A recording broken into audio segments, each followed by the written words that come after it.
Alright, I want to thank all of you who asked when I would be doing another update. I know it's been several months, but I'm glad that you guys find these interesting enough to continue watching.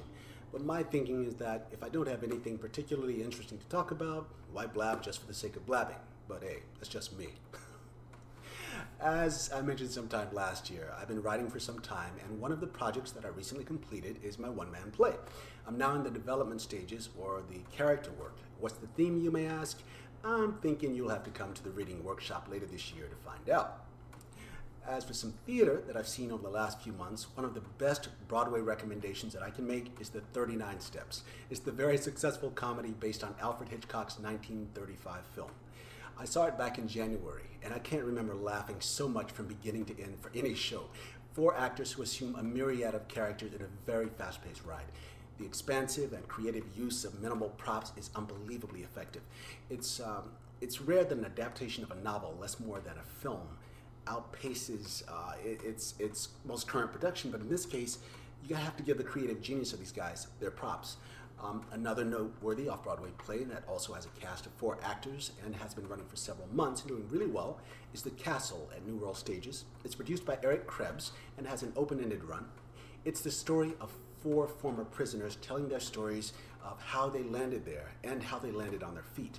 It's similar in style of The Exonerated, if you're familiar with the play, but differs in that it's actually the participants, not actors, telling their stories, at least in the current New York City production. The play's origin comes out of director David Rothenberg's 1967 off-Broadway play Fortune in Men's Eyes, about a man's experience in a youth detention center.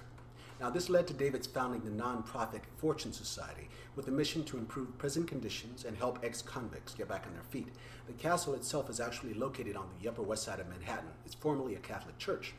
The stories range from a child abuse to a childhood runaway, which leads to becoming a drug dealer. There's a refusal of opportunities for instant gratification, which leads to a drug addiction. There's also a burglary. Now, this is a great outreach program that's appealing to a lot of youth. Now, the best part of the narrative, however, is hearing the end results of their stories, the strength, the redemption, the success that they all 4 experience. Now, lastly, following the trend of 4-character off-Broadway plays is Cherry Smoke by James McManus, which played at the Kirk Theater on Theater Row. I really enjoyed the gritty realism. It's not sugar-coated, it's in-the-gut raw drama. It reminds me, in fact, of Sam Shepard's style of writing dysfunctional relationships, is with the brutality and suffering. Not that I'm applauding brutality and suffering. It's set in industrial Pittsburgh with the remnants of a still thriving steel industry. As you know, Pittsburgh has been putting itself on the map with its thriving, diverse art and culture as it remakes itself, and it continues to impress. It's a city worth taking a visit to. As for cinema, I watched Chasing Freedom. It was directed by Don McBrearty in 2001, starring Juliette Lewis.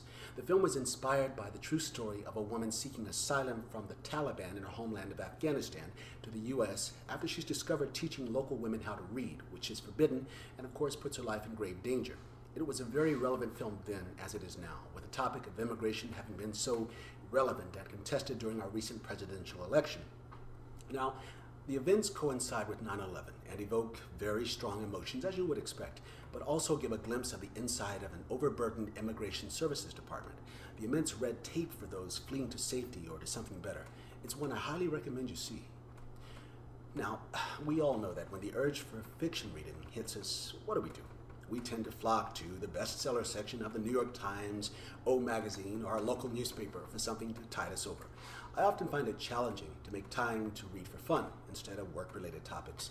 So in addition to a few acting books that are probably on most actors' shelves, I set aside some time for escapism with Dean Koontz's The Good Guy. Now, it's the first of his works that I've read, so I really didn't know what to expect. It's the story of an ordinary man pushed to the limits with an adversary who's cold, whose malice is unlimited. The novel is very suspenseful, with weaving plot and subplot. It's dark, but not depressing. It's a fairly quick read. So, in fact, it reminds me of the Robert Parker novels, which are based on the old Spencer for Hire TV series. Unfortunately, that may be a little hard to find, but you can probably find it on DVD. I think it's worth giving a look. Now, I've enclosed a direct link to Dean Koontz's website in the description of the text alongside the video, or you can simply go to Dean Koontz, K-O-O-N-T-Z, to listen to the author talking about his writing and other creative pursuits, his family, and so forth. All right. Now, most recently, a book that I read that many of you are probably familiar with if you haven't read it. It's called The Alchemist by Brazilian author Paulo Coelho. It's a novel written in everyman fashion or based in parables using an Andalusian shepherd boy's journey from his home in Spain to the pyramids of Egypt. Now, what starts out as a quest for tangible wealth turns into a much more life-fulfilling journey. A friend highly recommended it to me, and I'm recommending it to you because I think we all share a common anxiety right now with our current global economic status, and this is meant to remind you of the core values that we need to hold on to keep us grounded and centered during stressful times that we're all experiencing. Now, it's the 20th anniversary of the book, and it's sold in paperback. The Alchemist is very well known around the world, with acknowledgments by the New York Times, the London Times, the San Francisco Chronicle, and many more. Its original title is O Alchemista, with now more than 65 million copies in 150 countries and 60 languages. There's also a video online at Amazon.com of Paulo talking about what inspires him to continue writing, and of course he has a number of other books out that you're probably familiar with. On the music front, I finally had the opportunity to spend an evening at Jazz at Lincoln Center. If you come to New York and you're a fan of jazz, you owe it to yourself to attend. A brief history of Jazz at Lincoln Center. Jazz musician Wynton Marsalis has served as artistic director of the center since its inception, a true octogenarian wearing many hats from trumpeter to composer, band leader, and arts advocate, as well as being the first jazz musician to be awarded the Pulitzer Prize for Music in 1997. Now, the night that I attended, the SFJazz Collective performed. As part of the mission of JALC, the collective was started in 2004, in which some of the industry's most noted musicians got together and played homage to the artist of the season. Some of those artists were Coltrane, Herbie, Hancock, Thelonious, to name a few.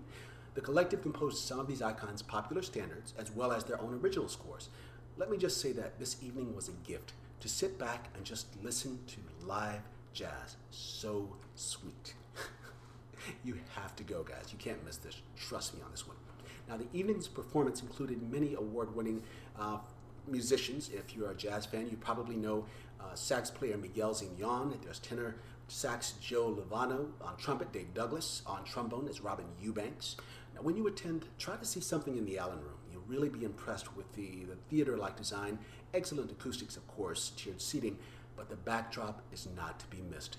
The rear of the stage is New York City's skyline via plexiglass. Yeah. All right, and now some politics. I know they say we shouldn't, but I'm gonna. You probably had your fill, and I agree, with words like crisis and global financial meltdown. And yes, of course, things really are bad. But how about some good news for a change? Or better yet, if you think we have it bad?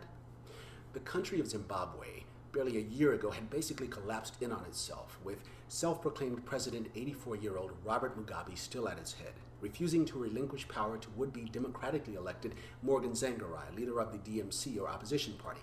The country had an unofficial inflation rate of, get this, 15 billion%, not million, billion. Well, a year later, this is how things stand. As of January 30th of this year, Mr. Tsvangirai was pressed to cave in to the diplomatic and political pressure by South Africa and regional countries, who, by the way, pledged their support to ensure an equitable sharing of governing power to help the country's people by entering a government of national unity with Mr. Mugabe. Right. So, Mr. Tsvangirai gave in reluctantly, as he had been negotiating with Mr. Mugabe for months to no avail on issues like release of political detainees. Sound vaguely familiar? Freedom of the press, reforming the central bank, the little things. Now, the new government was supposed to start work on February 13th. Even though the U.S. and Britain stand at the ready to offer financial aid, it hinges on Mr. Mugabe's complying with the new rules. Not very hopeful